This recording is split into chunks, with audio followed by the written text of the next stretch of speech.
On a été tous les trois sur le pont, on n'a pas, voilà, il n'y a pas eu de différence de ce point de vue-là, et on était tous les trois assez rapidement au bar après pour fêter le fait d'avoir enregistré le pilote et à boire un coup en s'amusant.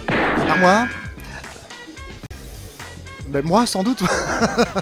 C'est grâce au fait que je me suis fait virer de la télé. Et à partir de ce moment-là, je me suis mis à faire du sport. Et le seul moyen que j'ai trouvé à ce moment-là de me reconnecter à moi-même et d'essayer de trouver des réponses, c'était revenant à moi, et le sport, alors que je n'en avais pas pratiqué avant, m'est apparu comme étant la meilleure solution, plutôt que de me mettre à picoler.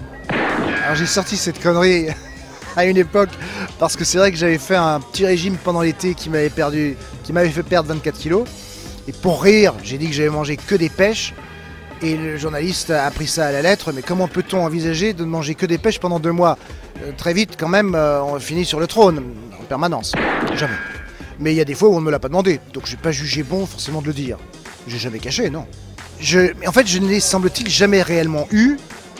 Mais en tout cas, j'ai pas une trop mauvaise oreille. Donc j'arrive à reprendre l'accent belge de temps en temps, quoi. Tu vois. Mais pour ça, faut se sentir un peu en bonne compagnie, quoi. J'ai envisagé vétérinaire, ça s'est très vite arrêté.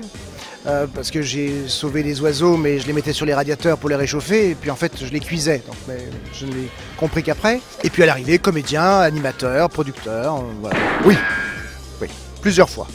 Et ça continuera sans doute encore. En fait, finalement, au bout de 26 ans maintenant d'antenne et bientôt 30 ans de télé, je me dis que c'est souvent quand les gens vous disent que c'est fini, qu'il y a peut-être de l'espoir. C'était il y a bien longtemps, c'est quelqu'un dont je ne citerai pas le nom parce que ce serait lui faire de la publicité, mais un grand professionnel de la télévision qui m'avait dit « Votre plus gros problème à vous, c'est que vous n'êtes pas perfectible ». J'avais 21 ans, ça m'a blessé, oui. Aujourd'hui, on ne me confond plus, mais à une époque, parfois, on me disait « Ah, Bernard Montiel ». Question de bronzage, je suppose. Je commence à approcher tout doucement de l'âge que Patrice Laffont avait quand il a commencé lui-même. Puis lui-même est resté 10 ans après. Donc j'envisage 14 ou 15 ans encore, quelque chose comme ça.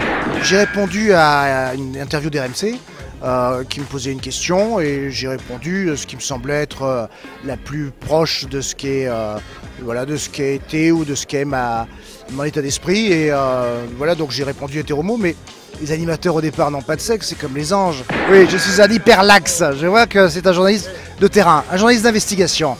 C'est important ça aussi. Oui, je suis hyperlaxe, c'est-à-dire que les articulations des doigts sont extrêmement souples.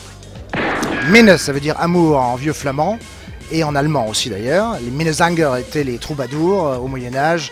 En Allemagne, ils passaient de château en château avec leurs petites guitares pour tenter ainsi d'amadouer le suzerain local.